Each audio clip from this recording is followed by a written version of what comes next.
But the bummer is you're not at the global maximum, you're at a local maximum. And to be able to move up now, you actually have to go down. And this is a problem that cutting edge engineers run into the whole time. And behind closed doors, a lot of them will tell you that on our 5, 10, 6, $12 billion fund, we're not going to return much more than X net at best. Today, I had 2 meetings with founders, and they know this is a good place to come and sit because this is where things are happening in that space. There's a certain type of culture here which is definitely different. We today are investing out of our 3rd fund. Big picture numbers, we will get somewhere between 1,000 and 1,500 decks a year. We've got roughly 120 execs who are regularly working with us and are an extended part of the team. We're one of the only VCs that we've released pieces of software as well. I just thought it was absolutely hilarious, and the idea was like horse hypnosis to try and make them recover from injuries faster. Today, we get to speak to Judah Taub. He's the co-founder of Hutz Venture, a gigantic $300 million VC fund based in Israel. Before joining the VC industry, Judah worked at Lansdowne Partners, which is a $20 billion hedge fund, as head of data. It's a great episode. Let's get stuck in. But just before we do, let me introduce this week's sponsor of the OpenVC Podcast, Intercom.com. Intercom help founders by making your customer service 24/7. Through their use of innovative AI, you can answer 50% of your customer needs instantly. Intercom is offering 1 year free if you use the code OpenVC, all in caps, at the checkout using the link in the description below. And let's get back to the episode. Hi, Judah. Welcome to season 1 of the OpenVC podcast. It's an absolute pleasure to have you on today. Thank you very much for having me. No worries at all. You've had an amazing career starting in the IDF, then you became the first data hire at a large hedge fund called Lansdowne, and then you started your own VC fund, Hutz Ventures. Could you tell us a little bit about what the initial idea was for Hutz Ventures, where the gap in the market was, and how that journey started? I think a little bit like founders, when they're starting off, they're looking for a gap in the market. It was a bit similar for me. I sat at a bunch of different VCs in Israel and actually outside of Israel as well, and felt that there was a market in the gap for early stage investors with a technical background who are more similar, both demographically and from a skill set perspective, to the type of founders they're looking to invest in. And I have a pretty strong thematic approach for why we're doing what we're doing. And that's what we set out to build. So we today are investing out of our 3rd fund. We invest in early stage Israeli infrastructure software founders. And our entire investment team are ex-engineers with an infrastructure background and very similar to the type of founders that we look to invest in as well. Well, it's working very well because, as you mentioned, you're in your 3rd fund, and I think you have over $300 under management now, so becoming one of the larger VCs in the space. What kind of advantage do you think it brings to the fund of having the same sector expertise? Because some people do make the point that if you know too much about a problem, sometimes you might miss the next solution. So how do you overcome that criticism, perhaps? I guess you can also say that about founders. Well, maybe it's best not to know too much about the industry you're going to disrupt. Because there's 2 sides, I guess, to every story. I think the big picture of what's happening today in venture is that the venture landscape is shifting.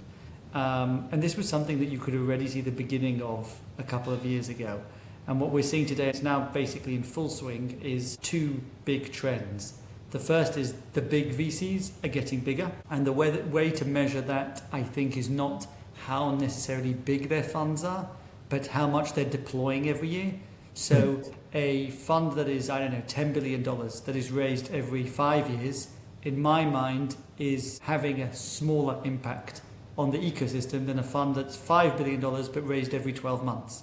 So to try and help cater to LPs that are trying to push back against funds that are so big. Some of the big funds are sort of not raising as much, but they're raising much more frequently. But the big picture is these large and growing funds are taking over a larger portion of the industry.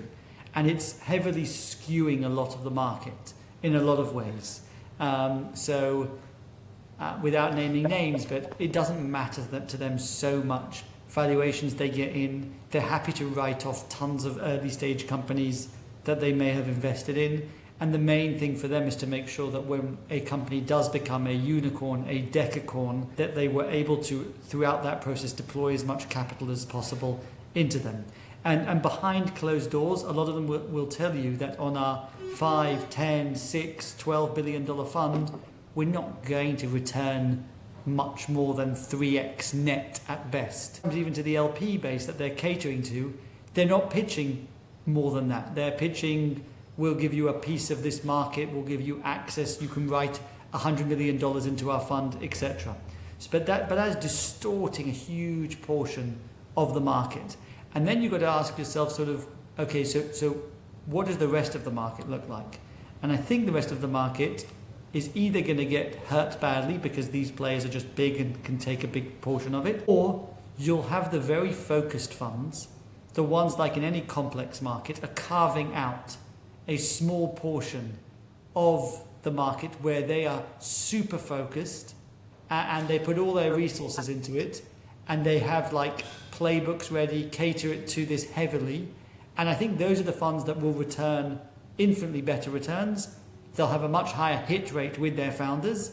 And frankly, as long as you're not like threatening these big players, they will work very closely in a friendly way with you. So I'll give you an example with us. I'd probably say once a week, I'm on a phone call with one of these large, predominantly US, but also European funds who are saying, what are the best companies? What are the interesting ones in your portfolio? And frankly, sometimes they're even sending us companies at seed. And that's because they don't actually want to do much work at seed. The only reason they will sometimes invest at seed is to make sure one of their competitors doesn't. But their ideal scenario is that what they would call a special really helps the company, works hard with the company or co-invests with them. And then when they decide to deploy their big bucks, whether it's the series A, B or C, depending on whatever that series is called these days, that's when they get to deploy a lot of capital. So the advantage we have over, just to answer your very simple question, but I've given a long monologue here, but still, the advantages we have is that if you're doing data, cybersecurity, engineering, any infrastructure software, we're likely to know the industry extremely well. We've got roughly 120 execs who are regularly working with us and are sort of an extended part of the team. And as a result, I think you will see that the performance will be very different to what a generic fund can do over a long period of time. I'm just wondering, these big funds, do they typically charge the same in management fees as smaller funds? Do you think they scale at the 2 and 20 model if they're actually pitching to LPs this X net return on a 2 billion type fund, or are they having to reduce those fees? Good question. You can ask them, but the short answer is if they can get away with it, they will. Okay. Interesting, makes sense. There's a lot of grey area there. So I'll give you an example. Sometimes the fees will be officially 2 and 20, but maybe it's not on all the capital that you've committed. And especially if you're a repeat LP, committing many of hundreds of dollars throughout the funds, like I will tell you, don't worry, I'm going to recycle your capital. So my fund sort of 10 will give you back capital that you can then deploy back into my fund 12. So there's a lot of ways that these large VCs can, I don't mean it in a negative way, I mean it in a positive way. They're trying to work together with these large LPs to provide a solution for them so that they can recycle capital, so that they could potentially show their investors that the management fee is somehow lower. So especially at that size, there's some wiggle room sometimes. Okay, so the trickle-down effects of having this much capital being deployed into venture, do you see that hurting the seed stage investor because of the dilution that you should be expecting in the future? Should we actually be repricing seed rounds to anticipate greater dilution down the line? Or putting in perhaps anti-dilution rights to make sure that ownership is actually meaningful when an exit occurs? In short, I think the answer is no. I think that there's two sides to every coin. And while you might potentially be diluted more, the upside is many years ago, if you had a great company that now wants to raise $200 million, you really had maybe one investor to go to, and it wasn't going to be that competitive. And you may have to go to the IPO market much earlier than you would have wanted. And now I'd much rather take another round of dilution, but grow sort of 2 to 3x again. So I'm not sure I would be repricing things at seed as a result of that. That's a great answer, and good for me as well, because we're active in the pre-seed and seed stage over here at OpenVC Ventures. So diving into becoming sector specialists, you've been quite outspoken about how the culture at Hutz Ventures is different to other VC funds and how that impacts your founders and your portfolio. Does that all play into the same thing about being a sector specialist? Are you able to deliver a more premium venture experience than agnostic investor? So there's two questions there. Our culture is one factor, and I think you could have a similar culture potentially in a more sector agnostic venture. Our culture is different. If you were to walk into the office here, just to give you some examples, you would probably feel that pretty quickly. Everything's very transparent. We all, for example, sit in the same room, and there's 10 of us. Mm-hmm. And if you walked into the room, you wouldn't know where the managing partner or the senior partners and the rest of the team sit, because all the chairs and the seats look the same. And everybody can just walk over and chat with anybody else. And the rest of the office are like rooms where often you'll see one or two founders just brainstorming their ideas. Today I had 2 meetings with founders who literally do not have an idea. And they know they want to do something in infrastructure software, and they know this is a good place to come and sit because this is where things are happening in that space. So I think there's a certain type of culture here which is definitely different to majority of the VCs that I've visited. Do you think there's a different, when you're interviewing founders, are you looking for slightly different things given your industry focus than you might if you were sector agnostic? I think every VC is looking to try and find really great founders, and then really great founders that suit the type of venture they're following. I think the type of founders that look at infrastructure software as an industry they're looking to disrupt are typically of a certain nature. I mean, if I was comparing an infrastructure software team to social media apps, like the background of the founders, like you would want them both to be very agile and at the same time good managers, and founders just like you want people who are just go-getters and make things happen anyway, and problem solvers and all the rest of it. But at the same time, the infrastructure software founders or teams are likely to be potentially more technical, maybe with a B2B background versus the B2C background, which is the sort of social media app ones that I've sort of created and described here. Often want them to have an understanding of how an enterprise operates and how best to move within an organization to try and get the most value out of your customer, to shorten sales cycles and the rest of it. Again, the social media app founder is probably going to be dealing more with sort of CAC payback and all the rest of sort of B2C motions. So yeah, there's different skill sets there. Yeah, but there's obviously certain traits, as I said at the beginning, that you're looking for in every founder. And that comes with the nature of the returns that are required for a fund, I think. You're not looking for a lifestyle business. That just doesn't fit the return profile for a fund. So to put you on the spot a little bit then, can you recall perhaps the most memorable pitch that you've ever had a founder give, and why? What made it so special? Positive or negative? It can be either. Okay, so there's one negative one where I just thought it was absolutely hilarious, and the idea was like horse hypnosis to try and make them recover from injuries faster. And I was just absolutely fascinated that they've gone all this way with like the market size and how hypnosis is going to do. And like, I remember just taking the meeting because I actually thought it was like, I don't know. And then like they were totally serious, and I don't mean it in a negative way. I just mean it like it was just, you asked memorable. That was memorable. There was one founder that came in, and I was blown away by the detail and to what extent he understood his market. So typically you have like, and we verified this with 70 customers or 70 potential expert, whatever. And he had something similar, but then he had slides in the appendix, which we jumped to very quickly because it was obvious that was the interesting part. He literally went through every single feature, how much each of these people would pay for it, what are the integrations that are required, and you could see he's like, and that is why this is my roadmap. And it was like, I've done a bloody difficult job of understanding the market, and the number wasn't small. Like, there was literally 70 logos, and he's like, if you want to speak to any of these as part of the diligence, I don't want you to speak to them all, it's going to drive me nuts, but pick sort of as many as you need, and you can verify all of the following things. And it was just impressive to see. It's incredible how little some founders do in terms of competitive analysis and preparation.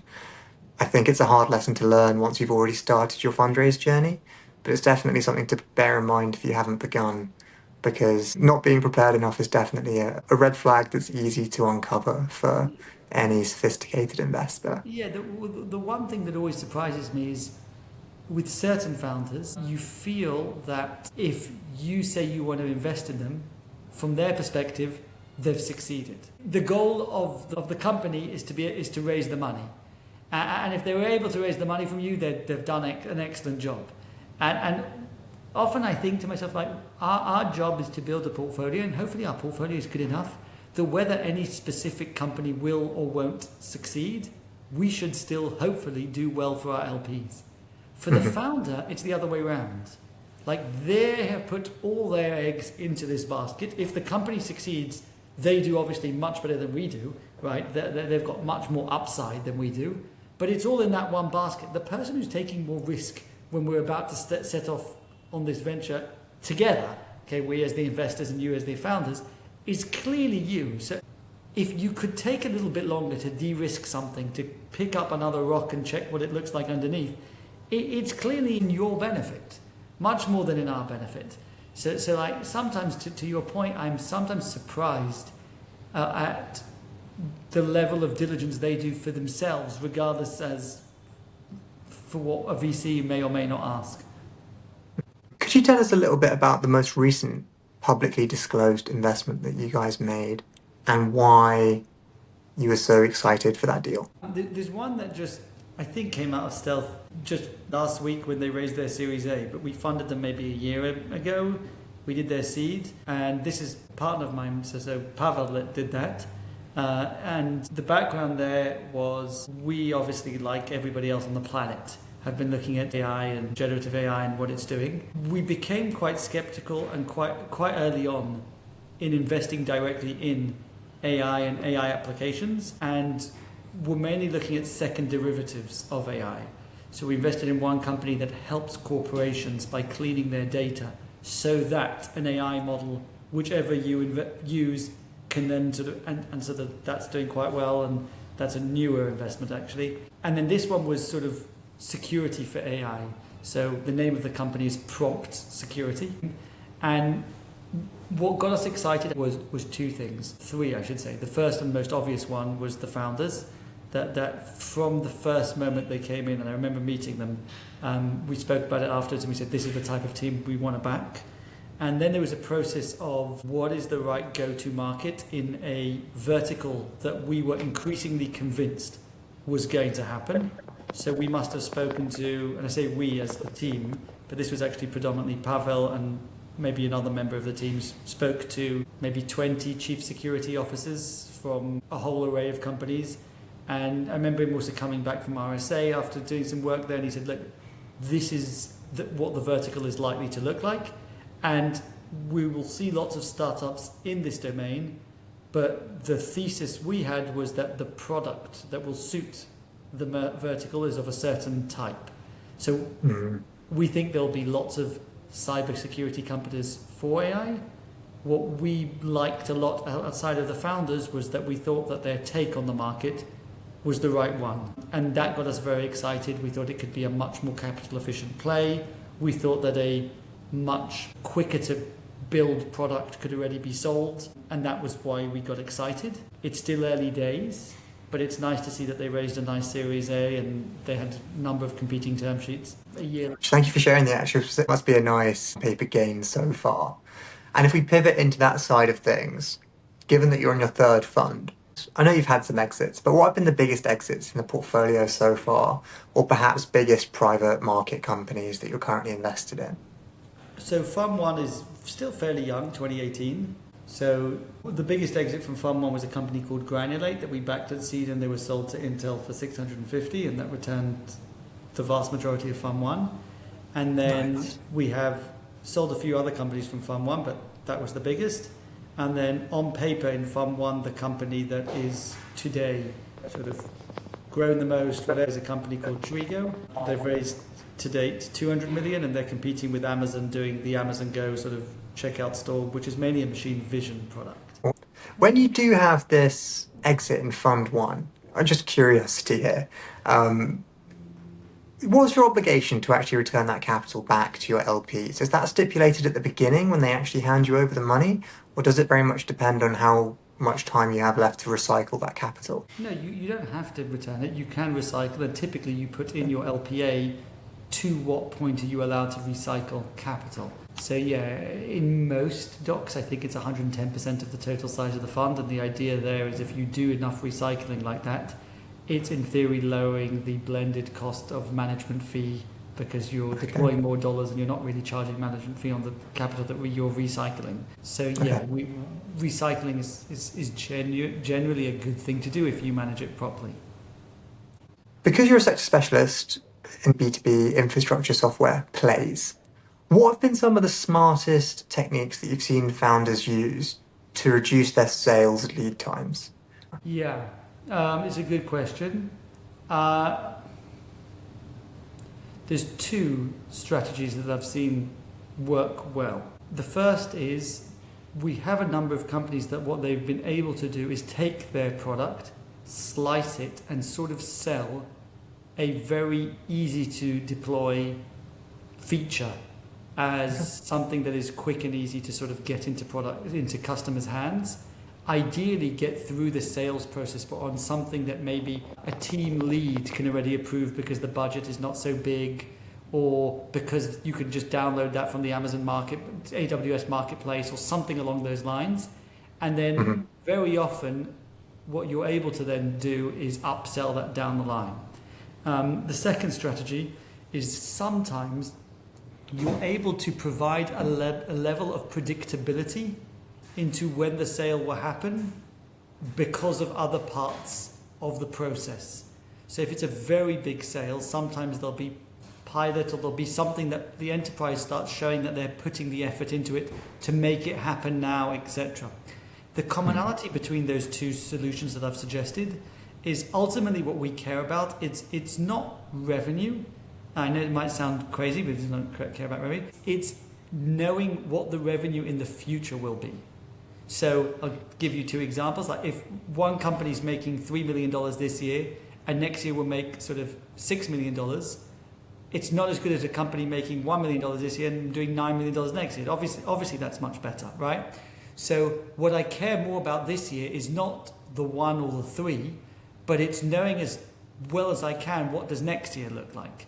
And to what extent can you give me information that makes me comfortable that that's going to be the case?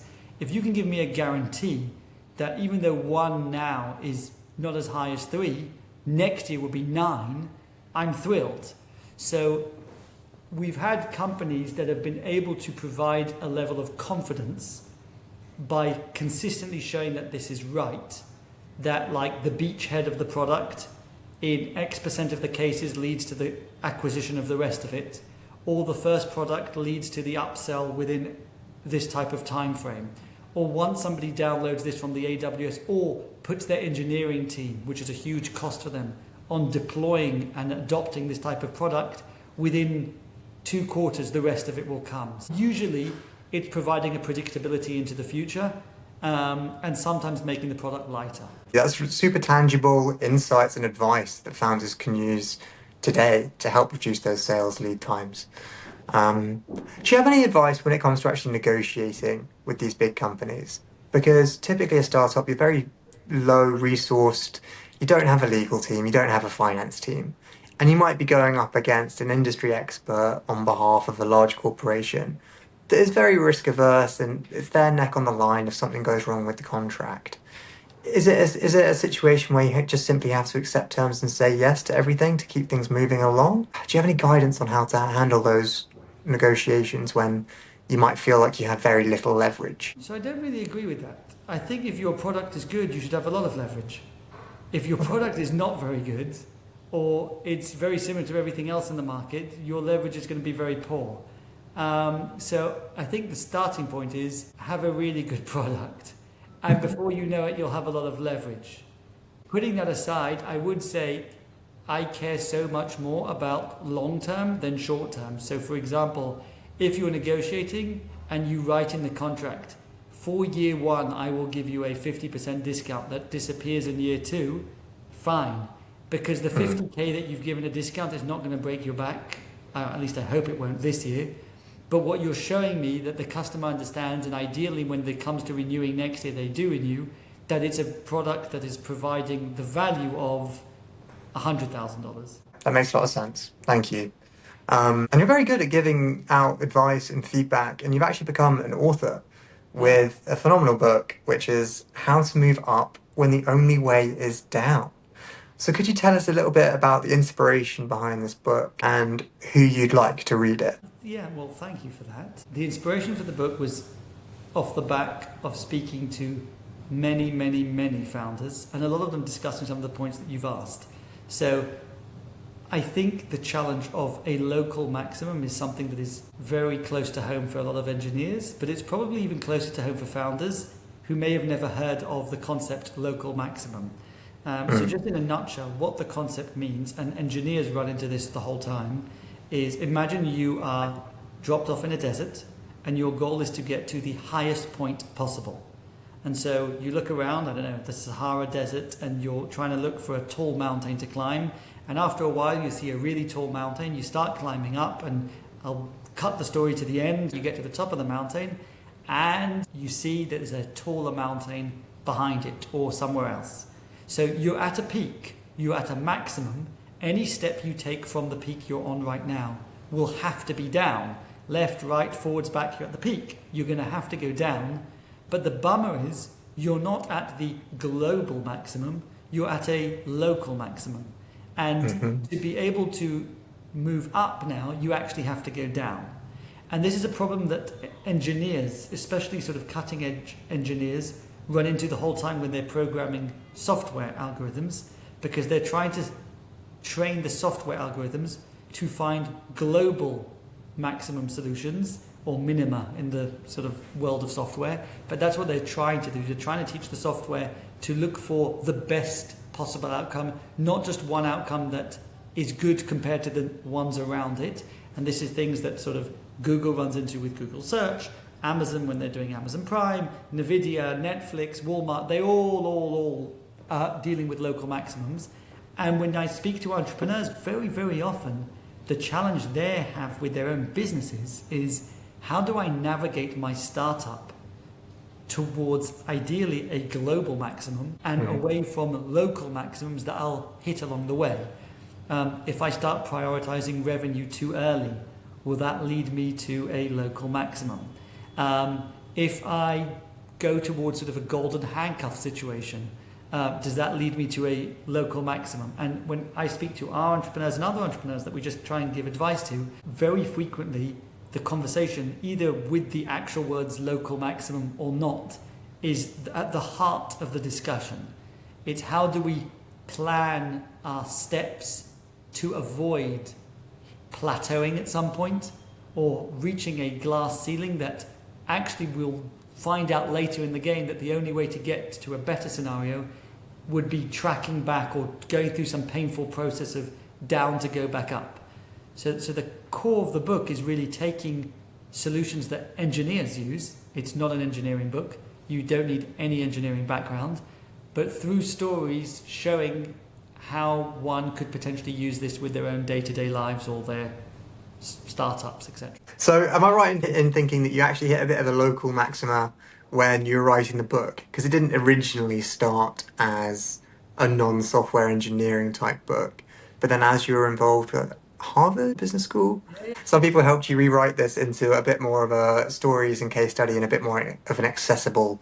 Interesting, I think was the word you're looking for. Yes, so what happened was I started off with writing it in quite a technical manner and then basically had it ready-ish And just to give you an idea, is it had code snippets in there as well. And then a bunch of people at Harvard's friends and a professor who's basically said, look, this is so much more powerful if you could write it in more of a Malcolm Gladwell or an Adam Grant style through stories. And so the process was, I had a little bit of a difficulty letting go of my local maximum. So at the beginning, what I did is I said, okay, I'm going to do that. And I started rewriting it. But to make myself feel more comfortable, I kept at the end of the chapters a part that I called a little bite of data science, where I put the technical stuff. And then when I went to a publisher to have it published, they said to me, you know what? The book is really good, but the technical bite of data science is too technical.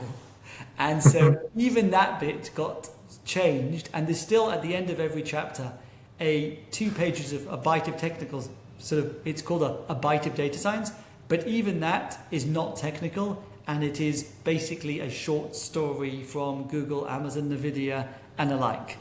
So anybody who wants something technical, you're going to have to look somewhere else. But for everybody else, hopefully it's more interesting. Thank you.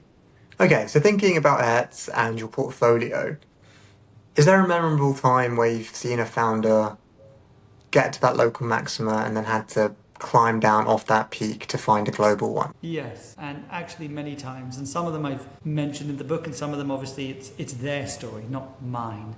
So sort of I keep it, but I can give numerous examples. So the exit that I described earlier from Fund 1 didn't start off very well, the company. You would have thought that a company that's launched in 2018 and by 2022 went from seed to selling, and that was sort of up and to the right the whole way, and the truth is it really wasn't.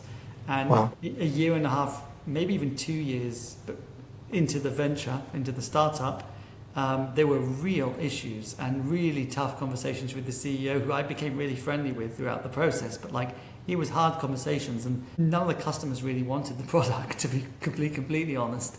And it comes to the earlier point that you mentioned, which was it was an absolutely brilliant product, but the sales cycle and it was so technical for them to start using it was just too much.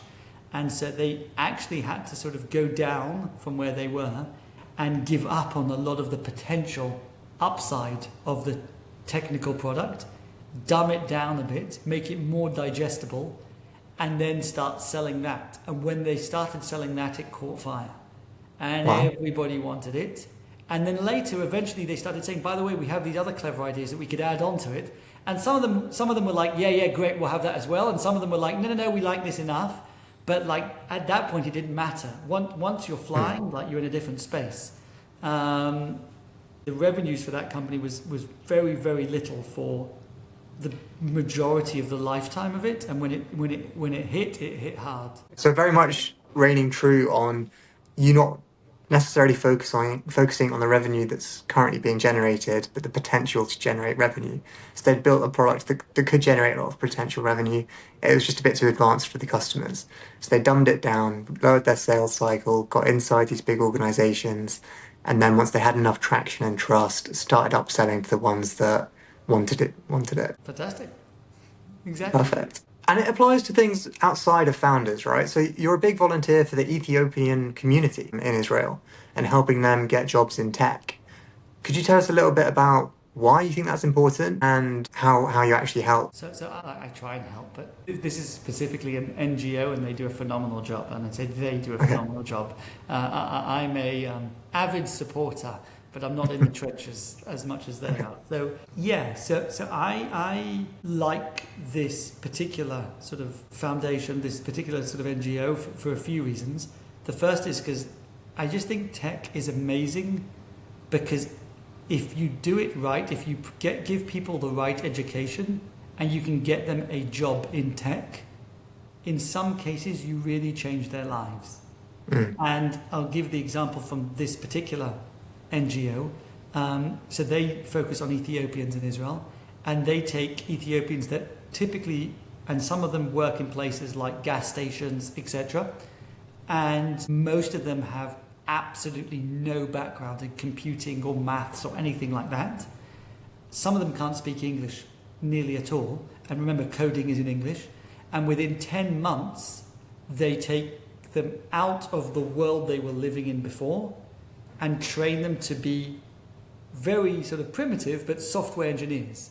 So they'll get jobs in things like QA, front-end engineering, Amazing. cybersecurity sort of alert specialists and things like that. And to date, they're doing, I think it's 150 a year. Wow. And 93% of them succeed in moving out of their previous jobs and into tech. So I like this a lot for two reasons. First is because when you do that to somebody who comes from a background that doesn't have all these opportunities, you've really changed their lives and their families' lives. Like the average salary they're getting on day one of their tech job is roughly double what they were making beforehand, literally double. And over the course of the next 5 years, it will probably double again, where here it may grow with inflation. Yeah. So like you've really put them on a different track. And only I think in tech, or tech is one of the obvious places. I definitely can see the impact of that. I have a follow-on question about data. How are you using data at Hetz to generate alpha above other funds? Are you doing anything particularly sexy with it that you can tell us today? So we do a lot with data. The first thing is we monitor quite a lot of what we do. So the funnel that I described earlier of decks, first meetings, second meetings, etc., we keep trying to optimize that because unlike a startup, we don't really have a product. Our product is us, our expert network, our time. And so the reality is every hour that we've spent on a company that we didn't invest in, outside of things that we've learned along the time, is not necessarily well spent.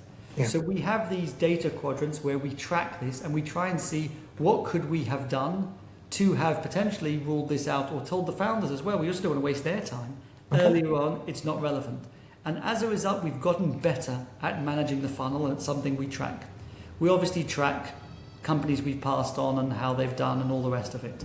Because we've been investing quite a lot in open source, we have a variety of tools that track different open source out there and sort of both monitor them and give us a whole variety of sort of insights. Some of these tools we've built for founders. So founders of ours that build tools such as open source, pieces of software, communities that they release, will very often utilize some of the internal tools that we've built so that it's helpful to them. They get a lot more information about their open source and their competitors' open sources that way. We've got a variety of other systems that help us, I would say, people and help us optimize different sort of internal processes that way. Given my background, I would like to do even more. I think we're probably at the extreme edge of what VCs do today. And I think the challenge is, how do we still keep it a human-led process? Because it really is, especially at the seed stage. So much of it is just getting to know the people, but at the same time leverage a lot of these technologies that we're investing in, that we come from, to maybe make our sort of world better. Oh, I love that. And just to challenge you then, so I think we're one of the only VCs that we've released pieces of software as well. So sometimes we've done it as a gimmick. So I think we once released a GPT that was like a fake board member. So you can pick your board member and tell him what's happened, and it was more as a joke.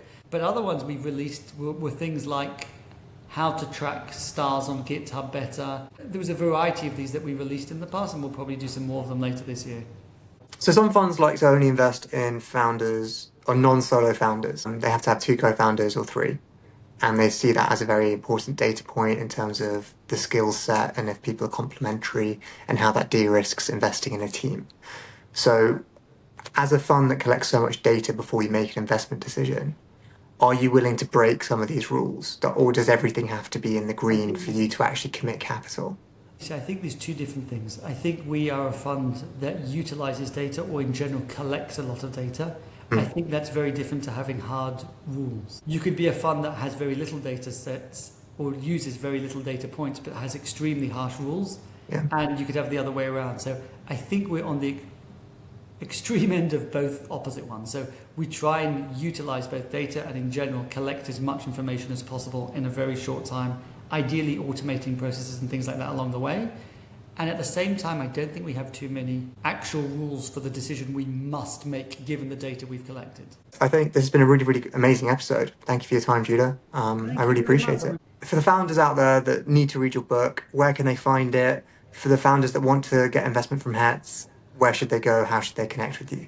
Great. So anybody who wants to get the book, the easiest place is on Amazon. You can find it in like Barnes and Nobles and Wiley and the rest of it. But if it's on Amazon, just to put in how to move up when the only way is down, and it will be there. And to get in touch with Hetz or with me, the best thing is through our website. So it's Hetz, HETZ.VC. And best of luck to everyone. And again, thank you very, very much. It's been very enjoyable.